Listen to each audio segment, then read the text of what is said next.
los Morlocks. Podrá parecerles raro, pero dejé pasar 2 días antes de seguir la reciente pista que llevaba evidentemente al camino apropiado. Sentía una aversión especial por aquellos cuerpos pálidos. Tenían exactamente ese tono semiblancuzco de los gusanos y de los animales conservados en alcohol en un museo zoológico. Y al tacto eran de una frialdad repugnante.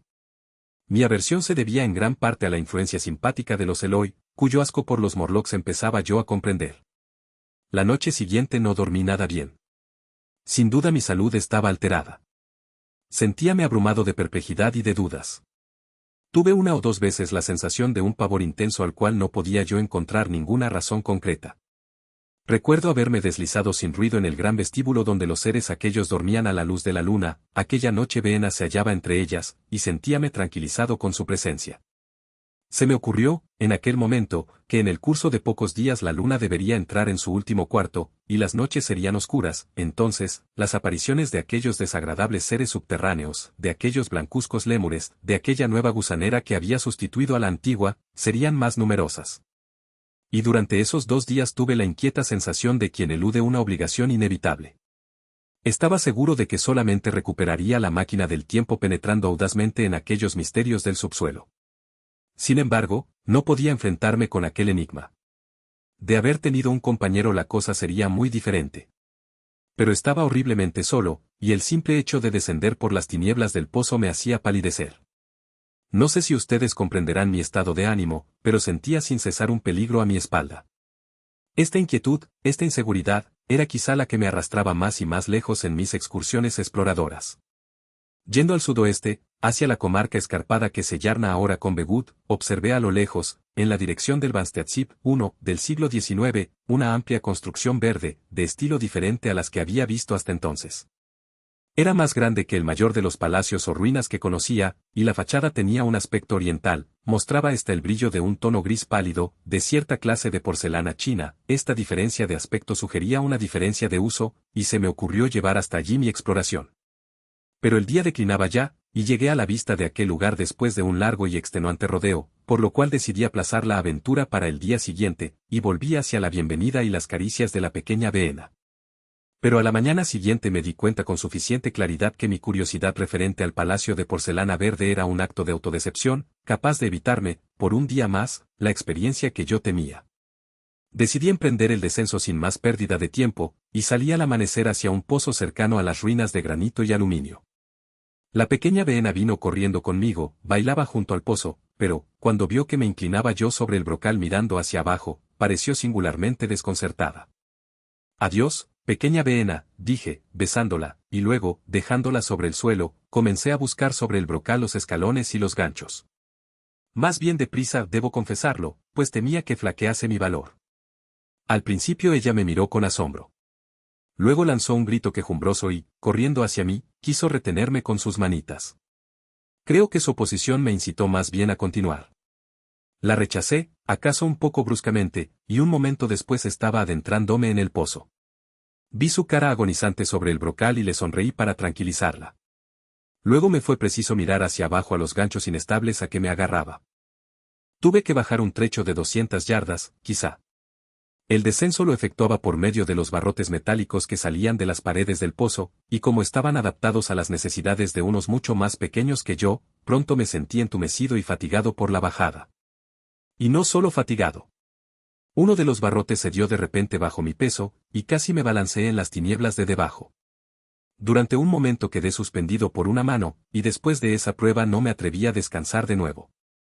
Aunque mis brazos y mi espalda me doliesen ahora agudamente, seguía descendiendo de un tirón, tan deprisa como era posible. Al mirar hacia arriba, vi la abertura, un pequeño disco azul, en el cual era visible una estrella, mientras que la cabeza de la pequeña Beena aparecía como una proyección negra y redonda. El ruido compasado de una máquina, desde el fondo, se hacía cada vez más fuerte y opresivo. Todo, salvo el pequeño disco de arriba, era profundamente oscuro, y cuando volví a mirar hacia allí, Beena había desaparecido. Sentíame en una agonía de inquietud. Pensé vagamente intentar remontar del pozo y dejar en su soledad al mundo subterráneo. Pero hasta cuando estaba dándole vueltas a esa idea, seguía descendiendo. Por último, con un profundo alivio, vi confusamente aparecer, a un pie a mi derecha, una estrecha abertura en la pared. Me introduje allí y descubrí que era el orificio de un reducido túnel horizontal en el cual pude tenderme y descansar. Y ya era hora. Mis brazos estaban doloridos, mi espalda entumecida, y temblaba con el prolongado terror de una caída. Además, la oscuridad ininterrumpida tuvo un efecto doloroso sobre mis ojos. El aire estaba lleno del palpitante zumbido de la maquinaria que ventilaba el pozo. No sé cuánto tiempo permanecí tendido allí. Me despertó una mano suave que tocaba mi cara. Me levanté de un salto en la oscuridad y, sacando mis cerillas, encendí una rápidamente. Vi 3 seres encorvados y blancos semejantes a aquel que había visto sobre la tierra, en las ruinas, y que huyó velozmente de la luz. Viviendo, como vivían, en las que me parecían tinieblas impenetrables, sus ojos eran de un tamaño anormal y muy sensibles, como lo son las pupilas de los peces de los fondos abisales, y reflejaban la luz de idéntica manera. No me cabía duda de que podían verme en aquella absoluta oscuridad, y no parecieron tener miedo de mí, aparte de su temor a la luz. Pero, en cuanto encendí una cerilla con objeto de verlos, huyeron veloces, desapareciendo dentro de unos sombríos canales y túneles, desde los cuales me miraban sus ojos del modo más extraño. Intenté llamarles, pero su lenguaje era al parecer diferente del de los habitantes del mundo superior, por lo cual me quedé entregado a mis propios esfuerzos, y la idea de huir antes de iniciar la exploración pasó por mi mente. Pero me dije a mí mismo, estás aquí ahora para eso, y avancé a lo largo del túnel, sintiendo que el ruido de la maquinaria se hacía más fuerte. Pronto dejé de notar las paredes a mis lados, llegué a un espacio amplio y abierto, y encendiendo otra cerilla, vi que había entrado en una vasta caverna arqueada que se extendía las profundas tinieblas más allá de la claridad de mi cerilla. Vi lo que se puede ver mientras arde una cerilla. Mi recuerdo es forzosamente vago. Grandes formas parecidas a enormes máquinas surgían de la oscuridad y proyectaban negras sombras entre las cuales los inciertos y espectrales Morlocks se guarecían de la luz. El sitio, dicho sea de paso, era muy sofocante y opresivo, y débiles emanaciones de sangre fresca flotaban en el aire. Un poco más abajo del centro había una mesita de un metal blanco, en la que parecía haberse servido una comida. Los Morlocks eran, de todos modos, carnívoros. Aún en aquel momento, recuerdo haberme preguntado qué voluminoso animal podía haber sobrevivido para suministrar el rojo cuarto que yo veía. Estaba todo muy confuso, el denso olor, las enormes formas carentes de significado, la figura repulsiva espiando en las sombras, y esperando tan solo a que volviesen a reinar las tinieblas para acercarse a mí de nuevo. Entonces la cerilla se apagó, quemándome los dedos, y cayó, con una roja ondulación, en las tinieblas. He pensado después lo mal equipado que estaba yo para semejante experiencia. Cuando la inicié con la máquina del tiempo, lo hice en la absurda suposición de que todos los hombres del futuro debían ser infinitamente superiores a nosotros mismos en todos los artefactos. Había llegado sin armas, sin medicinas, sin nada que fumar, a veces notaba atrozmente la falta del tabaco, hasta sin suficientes cerillas. Si tan solo hubiera pensado en una Kodak. Podría haber tomado aquella visión del mundo subterráneo en un segundo, y haberlo examinado a gusto. Pero, sea lo que fuere, estaba allí con las únicas armas y los únicos poderes con que la naturaleza me ha dotado, manos, pies y dientes, esto y 4 cerillas suecas que aún me quedaban. Temía yo abrirme camino entre toda aquella maquinaria en la oscuridad, y solamente con la última llama descubrí que mi provisión de cerillas habíase agotado.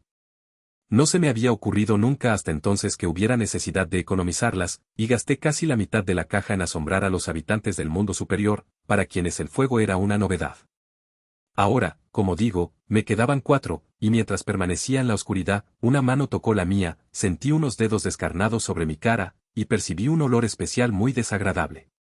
Me pareció oír a mi alrededor la respiración de una multitud de aquellos horrorosos pequeños seres. Sentí que intentaban quitarme suavemente la caja de cerillas que tenía en la mano, y que otras manos detrás de mí me tiraban de la ropa. La sensación de que aquellas criaturas invisibles me examinaban érame desagradable de un modo indescriptible. La repentina comprensión de mi desconocimiento de sus maneras de pensar y de obrar se me presentó de nuevo vivamente en las tinieblas. Grité lo más fuerte que pude. Se apartaron y luego los sentí acercarse otra vez. Sus tocamientos se hicieron más osados mientras se musitaban extraños sonidos unos a otros. Me estremecí con violencia, y volví a gritar, de un modo más bien discordante. Esta vez se mostraron menos seriamente alarmados, y se acercaron de nuevo a mí con una extraña y ruidosa risa. Debo confesar que estaba horriblemente asustado. Decidí encender otra cerilla y escapar amparado por la claridad. Así lo hice, y acreciendo un poco la llama con un pedazo de papel que saqué de mi bolsillo, llevé a cabo mi retirada hacia el estrecho túnel. Pero apenas hube entrado mi luz se apagó, y en tinieblas pude oír a los Morlocks susurrando como el viento entre las hojas, haciendo un ruido acompasado como la lluvia, mientras se precipitaban detrás de mí. En un momento me sentí agarrado por varias manos, y no pude equivocarme sobre su propósito, que era arrastrarme hacia atrás. Encendí otra cerilla y la agité ante sus deslumbrantes caras. Difícilmente podrán ustedes imaginar lo nauseabundos e inhumanos que parecían, rostros lívidos y sin mentón, ojos grandes, sin párpados, de un gris rosado, mientras que se paraban en su ceguera y aturdimiento. Pero no me detuve a mirarlos, se lo aseguro a ustedes, volví a retirarme, y cuando terminó mi segunda cerilla, encendí la tercera. Estaba casi consumida cuando alcancé la abertura que había en el pozo. Me tendí sobre el borde, pues la palpitación de la gran bomba del fondo RNE aturdía. Luego palpé los lados para buscar los asideros salientes, y al hacerlo, me agarraron de los pies y fui tirado violentamente hacia atrás. Encendí mi última cerilla, y se apagó en el acto.